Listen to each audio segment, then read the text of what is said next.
ଏଇ ଜାଗା ପକଉଛୁ ମୁଁ ଯେତେବେଳେ ଛୋଟ ଥିଲି ଟେକା ପକେଇକି ମାଛ ମାରି ଦଉଥିଲି ପୋଖରୀରେ। ସେକଡେ ଯୋଉ ବଗଟା ଅଛି ଟିକେ ତାକୁ ମାଇଲା ପକେ ବଗ ଉଡିଯିବ। ଅଧିକା ପାଣି ପକେଇ ମାଛ ମାଇଲା ମାଛ ମାରିଦିଅନ୍ତି ଯେ କାର୍ତ୍ତିକ ମାସଟା ନା ବୋଉ ମନା କରୁଛି କହିଛି ନାଇଁ ମାଛ ମାରିବୁନୁ କାର୍ତ୍ତିକ ମାସରେ ନହେଲେ ମୁଁ ଯେତିକି ସମୟ ବସିଲିଣି କୁଇଣ୍ଟାଲେ ମାଛ ମାରି ସାରନ୍ତିନି। कौन सब्जेक्ट अच्छा लगता है? ତତେ କୁହେନି କାଲି ଦେଇଦେବି ମତେ କାଲି ଦେଇଦେବି ଧରା ଛୁଆ ଦଉନି କେତେ 15 ଦିନ ଖଣ୍ଡେ ହେଇଗଲାଣି କୁହନି କୁହନି ଏତେ ହାରାମି ଲୋକ ଯେ କାଉଟରଟା ଏଇଠି ବଇଛି ଚଇତାଇ କଥା କହୁଛୁ ତୁ ନା ଧରୁନୁ ତମେ ଏଇଠି ବଇଛ ମୁଁ ଯାଇକି ତମ ଘରେ ଖୋଜୁଛି ଘରେ କହିଲେ ସେ ବିଲକୁ ଯାଇଛି ବିଲରେ ଯାଇକି ଲୋକଙ୍କୁ ପଚାରିଲା ବେଳକୁ ସିଏ କହୁଛନ୍ତି ସେ ତାସ ଖେଳ ପାଖରେ ବଇଥବ ସେଠିକି ଯାଇକି ଲୋକଙ୍କୁ ପଚାରିଲା ବେଳକୁ ସେ କହୁଛନ୍ତି ହେ ତା କଥା ଆମକୁ ପଚାରେ ନା ଟୋଟାଲି ସିଏ କୋଉଠି ଆଜ୍ଞା ମିଳିବ ତ ଠିକ ଠିକଣା ନାହିଁ ଆଉ କଣ କହିବା କଥା କହ ଦେଲ ପଇସା ଦେଲ ମୁଁ ନେଇକି ଯିବି ସେ ସାର ନେଇକି ଯିବି ବାପା ଫୋନ କଲେଣି ପଇସା ହଁ ପଇସା କଣ ମୁଁ ଧରିକି ବୁଲୁଛି ନା କଣ ମାନେ ଧରିକି ବୁଲୁଛ ମାନେ ଆଉ ଯୋଉଠି ରଖିଛ ଚାଲ ନହେଲେ ଦବ ଚାଲ ଜଲ୍ଦି ଚାଲ ମୋ ବାପା ଫୋନ କଲେଣି ବିରକ୍ତ କଲେଣି ମାନେ ସାର ନେଇକି ଆଇଲେ ବିଲରେ ପଡିବ ଯାଉନୁ ମୁଁ ଦେଇଦେବିନି କଣ 15 ଦିନ ହେଇଗଲାଣି ସେ ଚିଲେଇ ଆଉଛି ବାଟ ସାରା 15 ଦିନ ହେଇଗଲାଣି ହଁ 15 ଦିନ ହେଇଗଲାଣି ତୁ ଦେଖିଥିଲୁ ଆରେ ସେ ମତେ କହିଲା ବୋଲି ମୁଁ ଜାଣିଲି ନା ସିଏ କହିଲା ପର କଥାରେ ତୁ କାହିଁକି ମୁତି ଯାଉଛୁ ପର କଥା ମାନେ ମୁଁ ବା ଠିଆ ହେଇଛି ମୁଁ କଣ ମିଛ କହିଥିଲି ତାଙ୍କୁ ତମେ 15 ସେମିତି ଦିନ ମୋ ସହିତ ଏମିତି ଟିଙ୍ଗା ଭଳିଆ କଥାବାର୍ତ୍ତା କରୁ ଏଠି ଟିଙ୍ଗା ଭଳିଆ କଣ ହେଲା ଆଉ ତମର ଦରକାର ତମେ ଧାର ନେଲ ଟିଙ୍ଗା ଭଳିଆ ଆଧାର କଣ ରହିଲା ଏମିତି ଗର୍ଜନ ଛାଡୁଛୁ କଣ ଆଉ ପଇସା କାଲି କହିକି 15 ଦିନ ହେଲାଣି ମୁଁ କଣ ଆଜି ମନା କରୁଛି ଦେବି ନା ତୁ ଏମିତି ମାନେ ଯେମିତି ନାଇଁ ତମେ ଏବେ ଦିଅ ମୁଁ ଯିବି ମୁଁ ଦେବିନି ପଇସା ଦବନି ନାଇଁ ମୁଁ ପଇସା ଦେବିନି ମାନେ କଣ ମାନେ ଆଉ ଦବନି ମାନେ ଧାର ନେଇଛ ଦବ ଧାର ନେଇଛି ମୁଁ ମନା କରୁଛି ତୁ ଗୋଟେ କାମ କର ଯେ ତୋର ପଇସା ନେବାରେ 10ଟା ଲୋକଙ୍କୁ ଡାକିକି ନେଇକି ଆସିବୁ ମୁଁ ତାଙ୍କ ସାମ୍ନାରେ ତୋତେ ପଇସା ଦେଇଦେବି କାହିଁ ତମେ ନେଲା ବେଳେ କଣ 10ଟା ଲୋକ ଠିଆ କରି ନେଇଥିଲ ତୁ ଦେଲୁନୁ ଯେତେବେଳେ ଦେଲୁ ପଇସା 10ଟା ଲୋକ ଠିଆ କରିକି ମତେ ଦେଲୁନୁ ଇଏ କି ବେତଣ୍ଡିଆ ଲୋକ ଇଏ ନେଲା ବେଳେ ଯାଇ ଚୁପକି ମାଗିଲା ମୋର ଦରକାର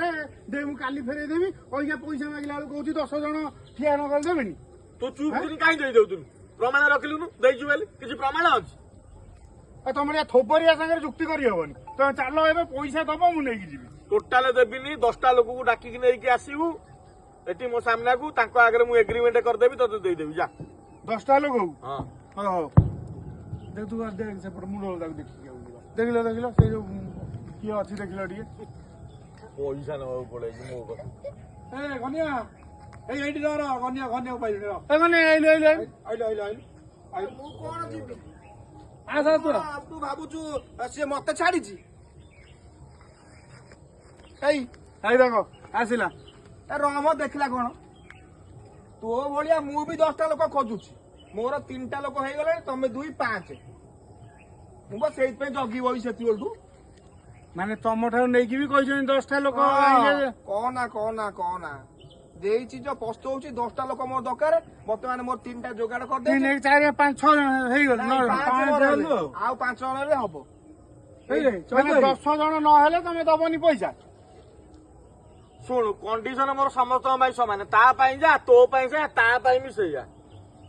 ଆରେ ବାବା ମୁଁ ଠିଆ ହେଇ ମୋର ଅଣ୍ଟା ବିନ୍ଧିଲା ମୁଁ ସେଠି ବସିଥିଲି ଡାକିଲେ ପୁଣି ଏଇଠି ବସିଲି ଯେତେ ଲୋକ ଆଗେ ଆସିବେ ତାକୁ ମିଶେଇବି ମୋର 10 ହବ ପଇସା ନେବି ଯିବି ମାନେ ଯେତେ ଲୋକ ଆସିବ ମାନେ ତତେ ତାକୁ ଛାଡିକି ଆହୁରି ଲୋକ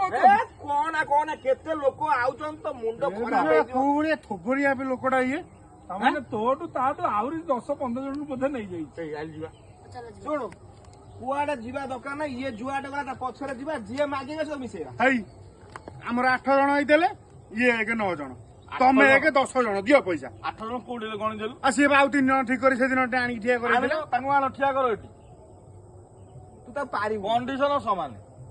ପଇସା ନବ 10 ଜଣ ଆଣି ଠିଆ କରିବ ମୋ ସାମ୍ନାରେ ମୁଁ ପଇସା ଦେଇଦେବି କେତେ ବଡ ବେଇଆଟା ତମେ ପଇସା ଧାର ନେଲା ବେଳକୁ ନଉଛ ଦେଲା ବେଳକୁ 10 ଜଣ ଆମେ କୋଉଠୁ ଆଣିବାନି 10 ଜଣ ଚାଲେ ତା ସାଙ୍ଗେ ଚାଲେ ଯିଏ ଦେଖାବ ଆମେ ମିଶେଇବା ସାଙ୍ଗରେ କଣ ମୋ ଝାଡା ଯିବି ତ ମୋ ସାଙ୍ଗରେ ଝାଡା ଯିବ କଣ କରିବୁ ଏଭଳିଆ ବେଇଆ ଲୋକ ମୁଁ ଏତେ ଲୋକ ଦେଖିଛି ଏଭଳିଆ ବେଇଆ ଲୋକ ମୁଁ ଦେଖିନି ଚାଲ ଆଉ କଣ କରିବା।